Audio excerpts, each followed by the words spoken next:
Welcome to the Ascension Path with Twin Essence. I'm Lacey. And I'm Marley, and we're your Starseed Lightworker and Psychic Medium hosts. We're identical twins with spiritual abilities and Starseed missions on Earth. On the Ascension Path, we discuss what it's like to be identical twins serving in a spiritual capacity and provide insights into our work as Starseeds. We create a sacred space to receive channeled messages, intuitive teachings, and expansive conversations that elevate your frequency and support your evolution. Join us to learn about navigating the path to Ascension and becoming the most authentic, aligned version of you. Take what resonates and leave the rest. In this episode, we are diving into the world of the Annunaki, which have ties to Sumerian culture. Sumerians, if you're not familiar, Sumer, that's going to be closely connected to ancient Mesopotamia. So it's going to be connected to like Babylon, Sumer, Assyrian. There's just different cultures generally within that civilization. We are not experts on it by any means. As Lacey and I always say, this is not an episode of Drunk History. You're not going to get us to be historians on this podcast. And we're not going to be giving you like the straight facts of everything. This is just well-known information on Anunnaki and how they appear in Mesopotamian texts. So they say Anunnaki come from the planet of Nibiru. And Nibiru is a little bit of a mystery. If you start doing a Google search into what Nibiru is, you're going to see that you're going to see the word hoax come up, right? And so a lot of people question where this theory came from. And so there's like the one half of the argument saying, no, this is in Babylonian, Sumerian texts. Nibiru is real, it exists. And then there's the other half that are like, this is not scientifically proven. This is a hoax. This planet never even existed. And we're not astronomers or historians, although for the record, we'd probably be pretty good on an episode of Drunk History. Just wanted to put that out there. But yeah, Nibiru. What do we think of Nibiru? Is it real? How do we tap into it? What do we feel on this topic? Because it is one of the most talked about conspiracies as it relates to star beings and starseeds on Earth. So part of the conspiracy with Nibiru is that supposedly it is this planet that basically kind of like disappears for so many years and reappears. That's the best way I can describe it. And there's not any real, I think, scientific evidence indicating this is true.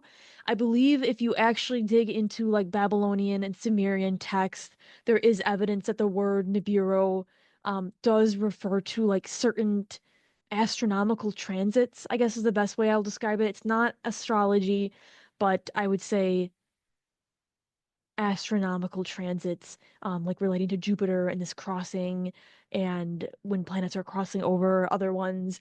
I'm doing a really bad job of explaining it, but that is kind of the scientific, I would say, theory on that. And you'll also hear Nibiru referred to as Planet X as well in these theories. Now, in our experience with channeling Annunaki star beings, we have never heard them mention Nibiru. No. So we've never heard them mention being from a planet called Nibiru or a star. It has always been pretty general of being from different galaxies. And perhaps Nibiru is a real planet in a different galaxy that 3D human Earth-based science has just not discovered yet. Like, is that a possibility?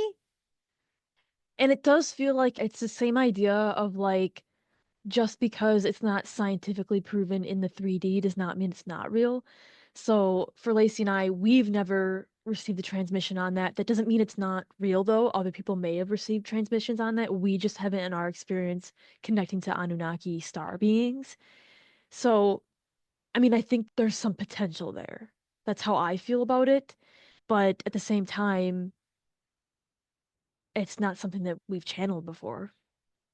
I think that humans are capable of creating any rumor and legend or story they would like to, but typically these things don't just come out of nowhere. They're not just like manifested for shits and giggles. Yeah.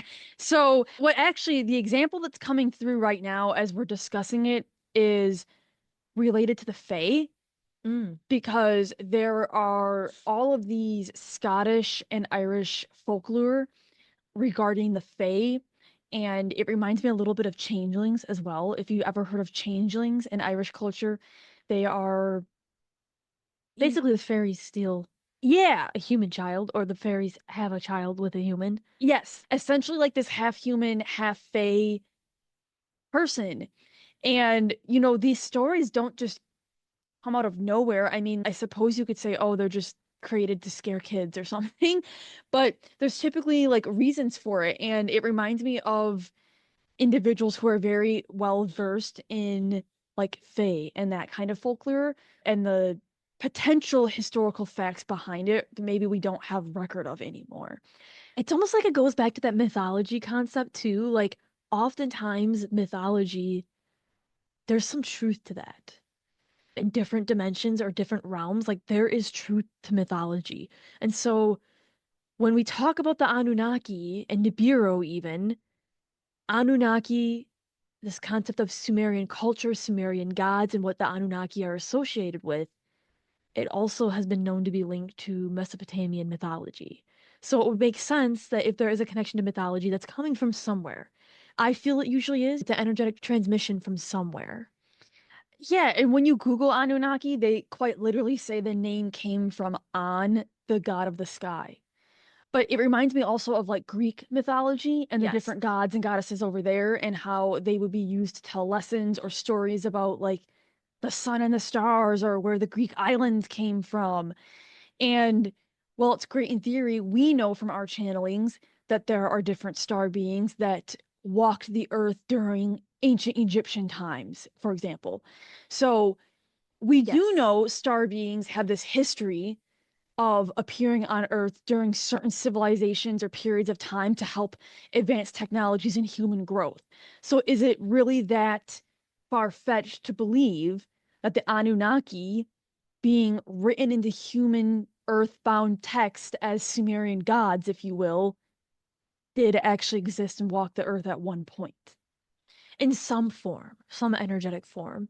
I think too, when you bring up Greek mythology, the other thing popping in is like the connection to astrology and the planets, like how we connect Greek mythology to stars, to planets, to astrology. I think about like we talked about Orion being the hunter and Sirius as the dog star, as that dog that Orion is associated with, the hunter. And so these different myths and how they connect to the planets and that energy, to me, it's like one more explanation of that. Like, why wouldn't the Anunnaki have that in some way?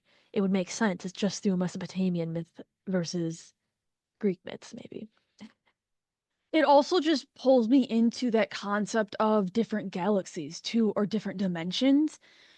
Just because we don't have the technology to look at a specific dimension or time travel or understand it, doesn't mean it doesn't exist. It also is reminding me of Stranger Things a little bit.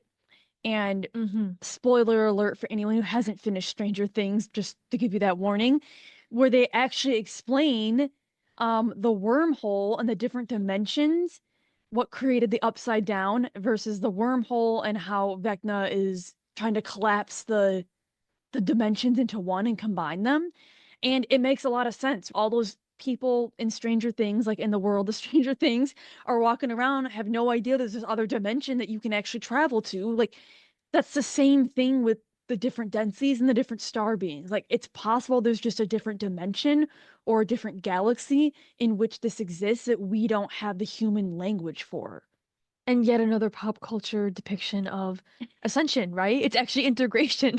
Like that's what Stranger Things is, a little bit of integration happening there, where it's like positive and negative polarities and how they can combine to create integration. But in this case, it's one polarity versus the other and who's going to overtake each other. So Nibiru, planet of Nibiru, where Anunnaki are allegedly coming from, is it real? Is it not real? I don't think we have enough evidence to say for certain at this point.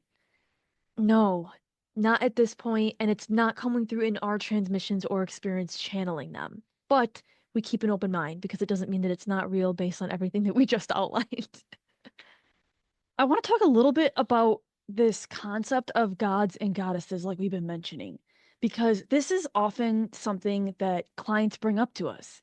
And they will ask us about the energy of star beings and how that differs or relates to the energy of channeling a god or goddess. And in our experience, they're so closely linked.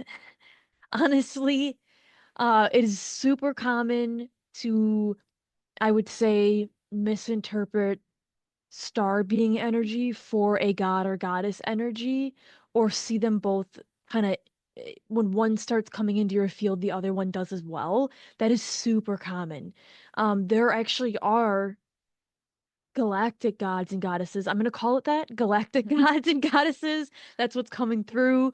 Lacey and I, for example, well, actually, not even me. Really, Lacey has channeled from, is it Eka? She's an Orion goddess, I believe. Yes, I've had distinct dreams and conversations with a goddess named Eka who claims to be from Orion. Yes. So it's just fascinating because it's almost like that god and goddess energy is so closely linked to star beings, so closely linked to galactic energy. So it would make sense that if you are starting to experience galactic energy in your field, you're probably also going to start experiencing more gods and goddesses. They're not necessarily the same thing, though. Closely linked. When we first started our Starseed Awakenings too, we had a lot more experiences with different gods or goddesses coming through and being able to tap into their energy in a much easier way. So it's a very interesting, like, similar energies. They are different, but they are similar, like Marley said. And it really goes back to that origin point we just talked about. Mythology, folklore, all those pieces of cultures, it comes from somewhere, right? And it connects back again to the planets and astrology often, at least on the Greek side. But I think of it too, and I know we're not channeling or talking about this quite yet, but I think of it too with like Hathor starseeds and Hathor star beings, which are closely linked to an Egyptian goddess. And so there's these close links that certain starseed lineages have to certain cultures and certain gods and goddesses. And I feel like part of the reason they're closely linked is because those beings often came down to Earth and communicated with humanity disguised as that. It's similar to what we talked about before with Syrian star beings and how Syrians would disguise themselves as Egyptian gods. And that's how humanity was like, oh my God, look at these gods and goddesses. We can't stop writing about them and drawing about them and creating it for them. And ultimately, it's all connected to source. When you think about the process of creation, whether it's in an artistic sense or not, you think about like music, you think about writing, whether it's literature or movies or TV, scripts, like all of that artwork, like all of those creation pieces, typically that inspiration really comes from source. So it's reminding us that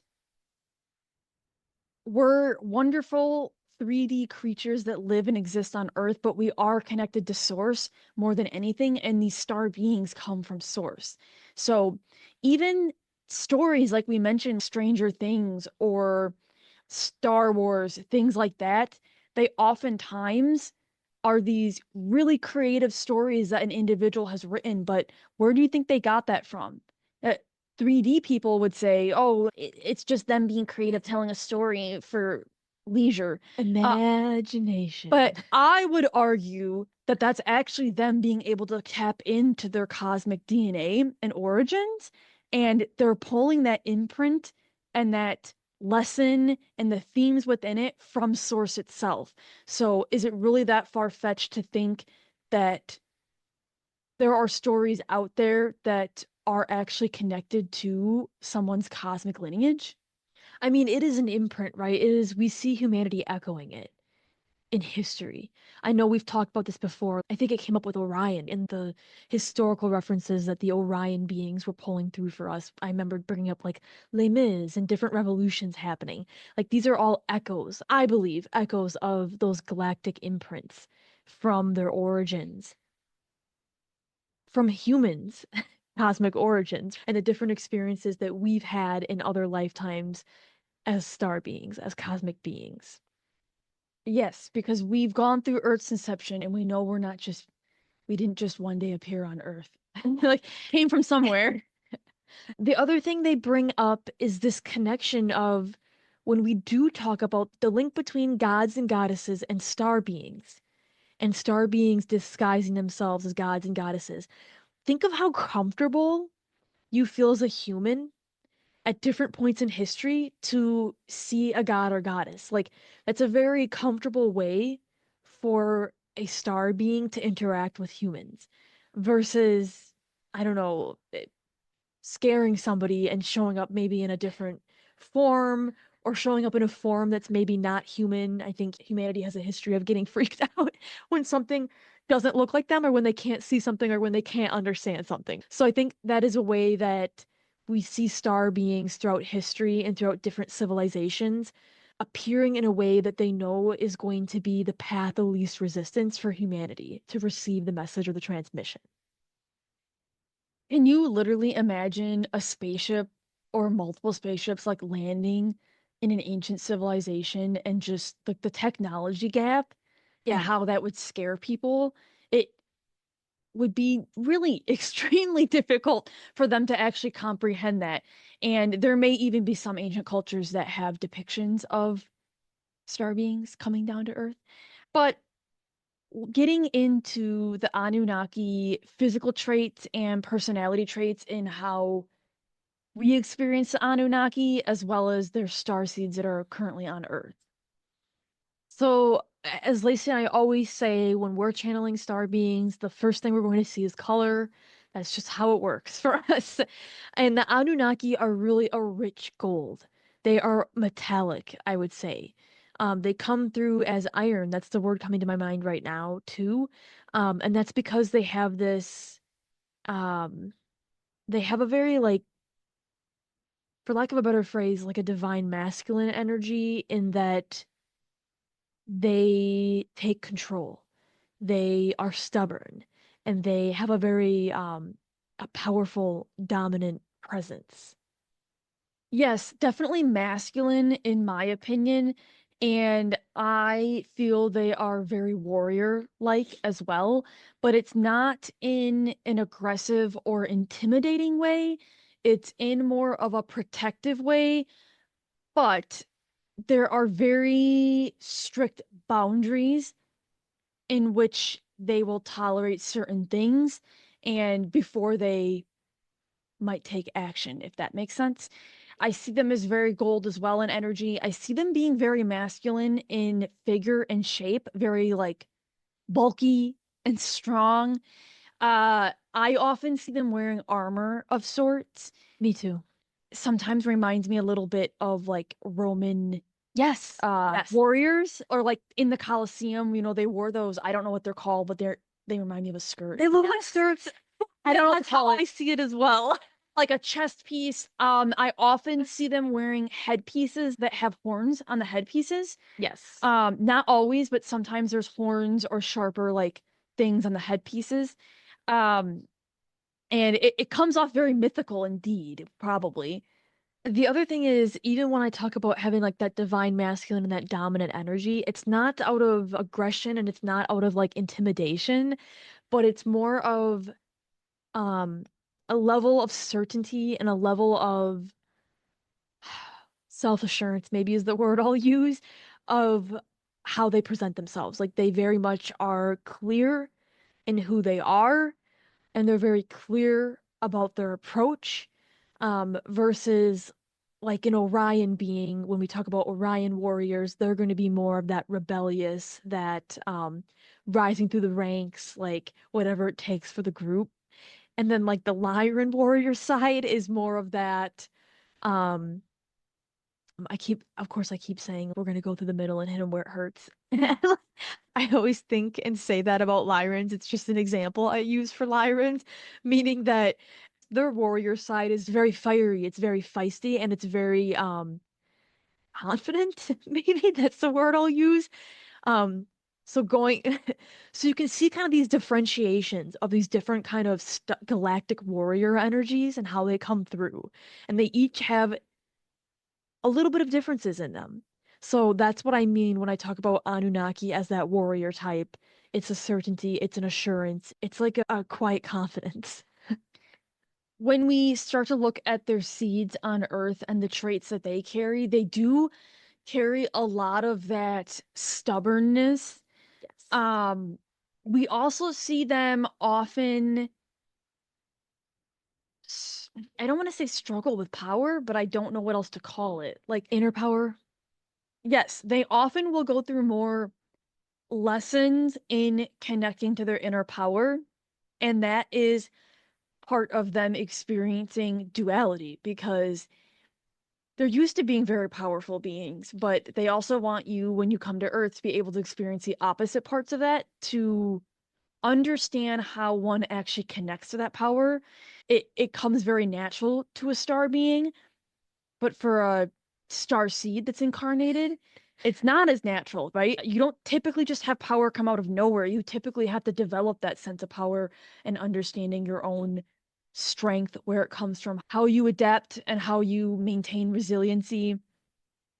Yeah, that's exactly the same description I'm receiving right now. It's like you took the words right from me because that is how the star seeds on Earth are experiencing that duality, and that's also how they're expected to create integration, right?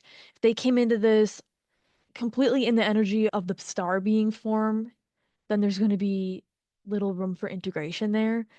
But they need that challenge, they need that inner work in order to work towards that source integration in this lifetime on Earth. It would be the equivalent of me as a Syrian star being like only showing up as this wise elder on Earth. And it's like that's not the it's not the reality of the situation when you're seated on Earth. The other thing too is we often see Anunnaki starseeds with purposes and missions that are more focused on the balance and integration between masculine and feminine energy Yes. because Anunnaki are typically a more masculine energy and being. They are used to being in control and in power and the protector and the provider. And they're not often used to receiving. We know right now on Earth there's a ton of divine feminine energy like being awakened and rising on Gaia. So there are a lot more Anunnaki starseeds incarnating with a mission and purpose that has more to do with balancing that masculine and feminine so that they can understand how to receive as well and not just be in control. I would also say that most of the Anunnaki starseeds in our experience, it's like this balance, but it's very internal. So it's not an external balance, it's usually internal. It's something that they're working on inside of themselves with how they're approaching life and how they're co-creating with the universe versus external, where you would see it playing out in a more literal way. For example, like uh, the type of industry they work in the 3D world. Yep. Where it's like a woman in a male-dominated industry. Like that's a very external, third-dimensional way that it would manifest. This is usually going to be an internal process for them, which is a beautiful mission and purpose to have on Earth because it does leave so much ground for you to work with and co-create your life with. Because as we all know, your inner world is going to reflect your outer. And so the more work you are doing in this lifetime, if that is your purpose as an Anunnaki starseed, the more internal work you are doing for integration, it can be quite creative to see how your external world is going to change around you and how you're manifesting and bringing that mission forward into the world. Yeah, we can't say it enough times, right? Your mission and purpose, it's not a job. We think about all the people that I should say the Americans, it's typically very American. We could say that we are American. Yeah, but they introduce themselves as, "Hi, I'm so and so, and blank, insert here what your job or profession is." And the first question they'll always ask is, "What do you do?" Yes, and that's something that Starseed beginners or those that are just having their starseed awakening sometimes struggle with. Marley and I have lived on both ends of the spectrum with that, right? We've lived a version of our lives where it was very dependent on what we did for a living or our profession for our mission and purpose. And that all went out the window after our starseed awakening because we were like, this is not who we are and what we came to do. It was very clear, right? So we understand it's the way humans work and how 3D they are about a job, but it's much more than that. And that's something very important to get across here. So I think that's one of the things that the Anunnaki are bringing forward today. It's about understanding your mission and purpose and how that may manifest in this 3D world that we exist within. And when you connect to your mission and purpose, if it is something that is much more internal than external, it shouldn't be a bad thing. It shouldn't be oh man, I was just hoping you would tell me what I should do for a job. It should be viewed as, wow, look at how I can focus on this internal dialogue and look at what I can create around me. Look at what changes around me in the process. The other thing, since we are moving into the channeled message portion of the episode, is we've been talking a lot about gods and goddesses and the energy differences between star beings and them. And really, the Anunnaki want to talk more about power, and they just want their star seeds, as well as anyone else listening, to understand that it is not about them being bigger and better than us. It's not about worshiping them or looking up to them. That is a very old, ancient civilization 3D pattern and process that humans did. And they understood why they had to exist within that 3D construct of being in a myth or a religion. But that's not what they are about. There isn't a power differential. And really the power is within you, and it's not about outsourcing to your guides or your star family or spirit or the universe. It's about working with them in a cohesive way as a collaboration. It's about co-creating with them. So they just want to make it clear that there doesn't need to be a power dynamic in which it's viewed as they're better than me because they know more and they're in the sky. I'm glad that you brought up the gods and goddesses again because the other thing coming through on gods and goddesses is that while we see this close relation between star beings and gods and goddesses, and we see star beings depicting themselves in that way, as I've talked about with making humanity comfortable, that doesn't mean that there isn't a true consciousness or energy behind gods and goddesses too.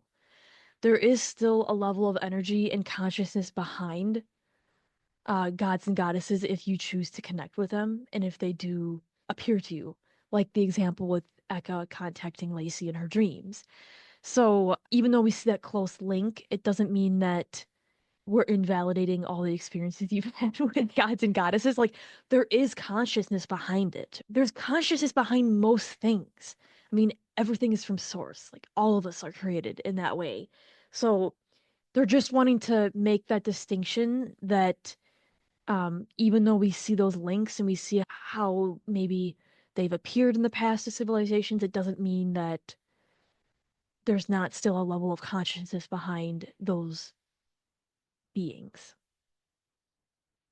So, another message here from Anunnaki to their star seeds on Earth. This one kind of makes me chuckle a little bit, but it's actually about that stubbornness that many of their star seeds carry. Yep, you said it. You took the word right. And it's what's coming to.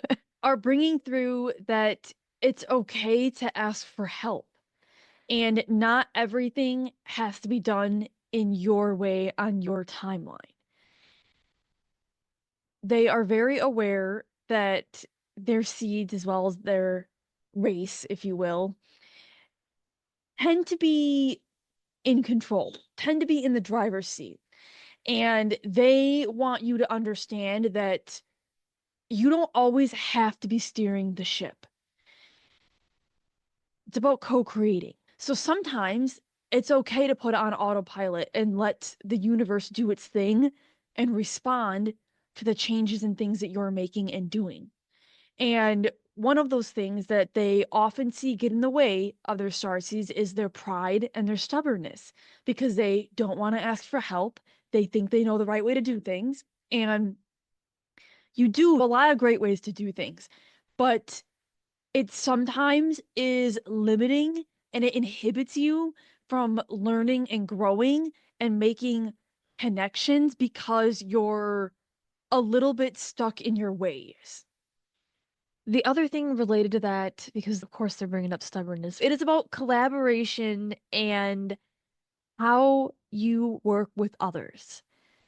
When you can ask for help and understanding that there are more members to your team than you might realize. There are more people on your side than you realize. And you don't have to be a warrior at everything you do and do it yourself. They're talking about asking for help, but they're also talking about being able to trust in others, knowing that there's more to your team than you maybe realize, and you can put more trust in those around you. Yeah, we are co-creators, we're conscious creators. We're not forcing things, and we are not controlling outcomes, and we are not doing input to output or cause and effect. And that's a really common 3D pattern and behavior. It's something that we are so conditioned into as a society because that's what a job is in society. It's input to output, it's A to B. And when you're co-creating and you're connecting to your star family, you're newer to this journey, it's really important for you to trust in them and your own power and ability and shed a lot of that 3D programming. So hopefully this was helpful if you do identify as an Anunnaki starseed. If you are not sure and you're exploring, you're going through that starseed discovery process, you can always book a twin magic reading with Lacey and I.